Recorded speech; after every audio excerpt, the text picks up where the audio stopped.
Hello ગાય, જય માતાજી. સવારમાં સુખનો સૂરજ આપણો ઉઈ ગયેલો હતી, કેમ કે આજ તો પરીક્ષા દેવા જવાનું હતી. સવાર પડી જાય ને આપણે ચા પાણી પી લેવી અને હાલો પછી પરીક્ષા જવાનું ટાણા તમને મળવી.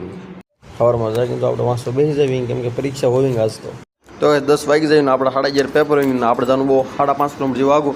આપણો બેગ લઈને અત્યારે હાલતી ના થઈ જાય વહેલા, કેમ કે આપણા પછી પરીક્ષા તો આપણે રૂમેથી હવે એક્ઝામ દેવા હાટું હાલી નીકળી. 2 ટેસ આવીને ટિકિટ લઈ લેવી ને હવે આપણે બસમાં બેસી જવું હોવી. ટિકિટ લઈને આપણે બસ આવી જવી તો આપણે બસમાં બેસી જવી ને આપણે ઉતરવાને મળવી તમને. ગૂગલ દાદા તો આપણે બહુ આઘું બતાવતું એટલે આપણે રેલવે ગાડીના ફાટકને ઠેકીને અને આપણે શોર્ટકટ મળી લેવી. આ કંઈક કોલેજનું એન્ટ્રન્સ ગેટ હોતી અને આપણે ગેટમાં એન્ટ્રી કરી જાવી. અંદર તમને જઈને નજારો દેખાડી તો આ કંઈક આખા કોલેજનો નજારો હોતી.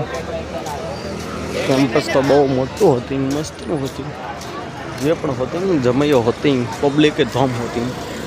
આ કોલેજ કરતાં કોટ વધારે લાગતી, એમ બાકી જામીન દેવા એવા હોતી. આપણે પરીક્ષા દઈને મફતનું પાણી પીને આપણે નીકળી જાય બહાર.